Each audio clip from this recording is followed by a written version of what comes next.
What's up, guys? Today I got 5 tips for you if you are a defender that will help you in your games.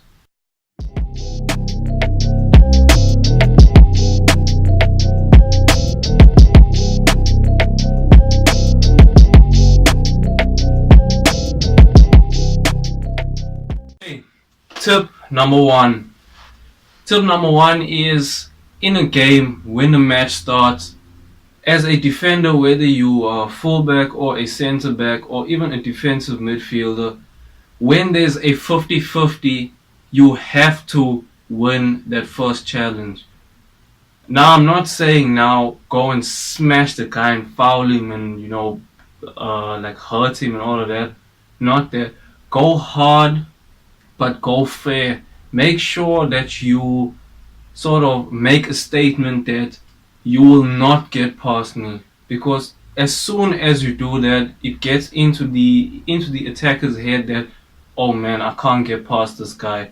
And if that is in the opposition strikers or attacking players' head, that guy is in trouble, because he'll believe in the whole game that, oh, I can't get past this guy. So make sure that you aim to always win that first challenge. That is very important. And if you don't win it, make sure on the second one that you win it. That you go hard, but you go fair. Just make sure that you always try to go for that first challenge, because if you win it, like I said, it'll be a lot easier for you in the game, because you're making a statement of intent that I'm not one to be messed with. I'm not one that's going to be beaten by your tricks and all of that. So it'll help you a lot as a defender. Tip number 2, always go with your runners. I don't know if many of you saw West Ham and Stoke City at the Britannia or the Bet365 Stadium now. I forgot it's called that. But I don't know if many of you saw Arnautovic's goal in that game. It was a simple 1-2. All he did was he passed it to Lanzini. Lanzini chipped it over. He scores on the volley.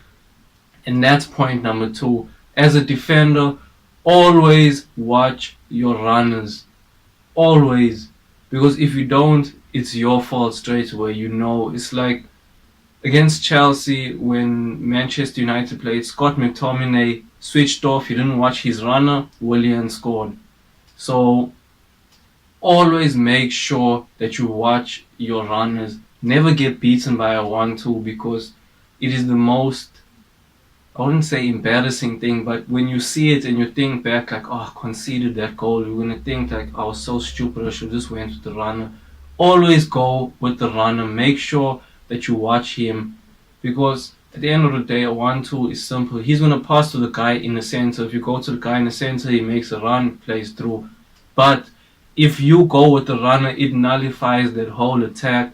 And then the guy that has the ball is probably going to have to either go out wide, or if your defensive midfielder covers him well, he'll probably have to go back. Attack's gone, no goal. But if you leave your runner, there's a very high percentage chance that a dangerous attack will take place. So always watch your runner. Always. Number 3. And this is especially for the centre backs. Never let the ball drop. When a long ball is kicked, either from the goalkeeper or the centre back, never let it drop. Ever. Don't. Always go out to clear it, whether it's with your head or your foot or whatever.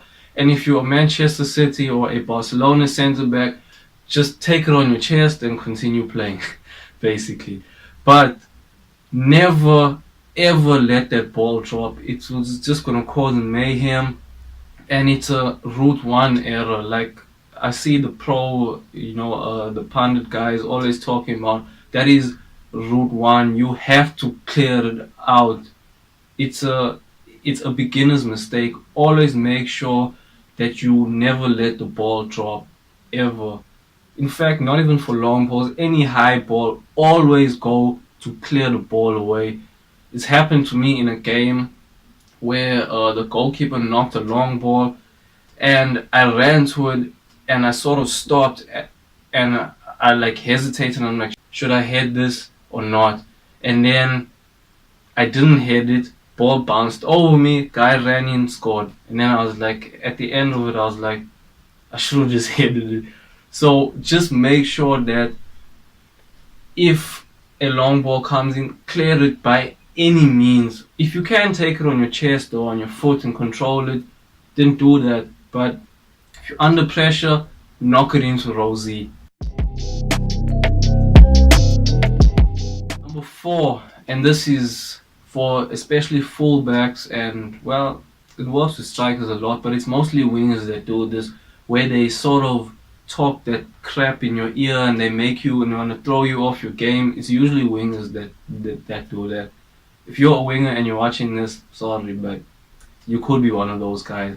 But basically, if someone tries to talk that crap in your ear, all you do is you can either go with 2 options. If you're one who can equally or even talk the crap back to him even better, then you can do that. It'll throw him off his game. Or if you're one of those types that you don't really want to be annoyed by that, just keep your mouth quiet, and next time there's a chance to tackle him, you go in hard and you win the ball. Like I said in the first point, don't hurt him. Go in hard, tackle him hard, and make a statement that if you do that with me, you will get smashed every single time. And if you do that, I can guarantee he will stop. Because no one wants to be tackled hard, especially wingers, because they sort of the girly bunch of the football spots and positions.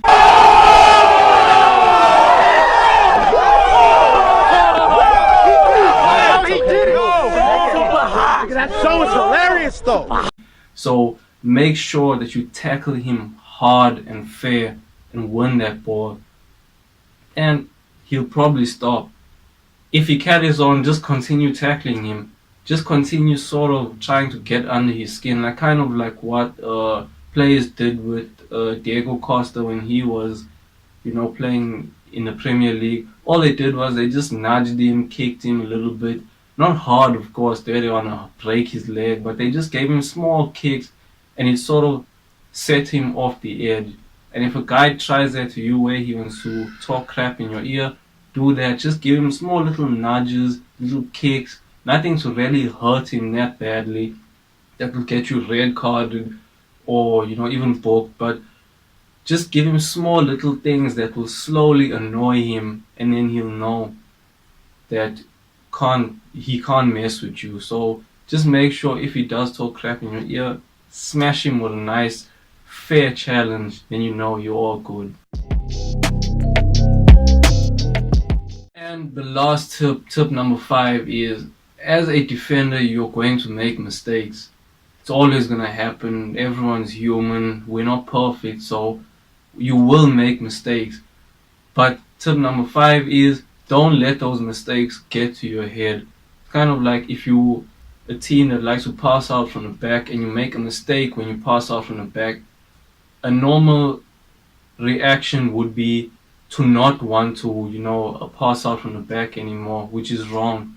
Continue doing that because it'll let you get over the mistake. If your coach is happy and he's like, no, you're doing a good job, then continue doing it. It's like I've seen with young players, even older players, myself included, where you make one mistake and you're like, oh no, this match is going to be horrible. Then you just sort of roll over and then the match just gets worse.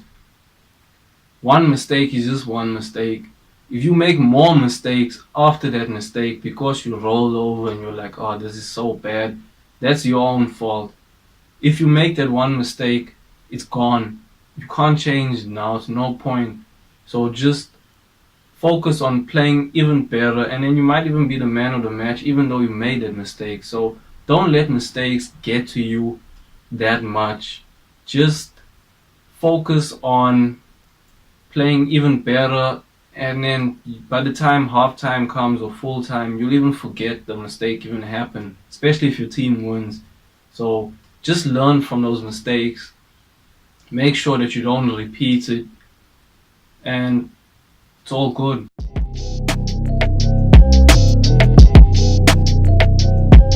Hope you enjoyed this video.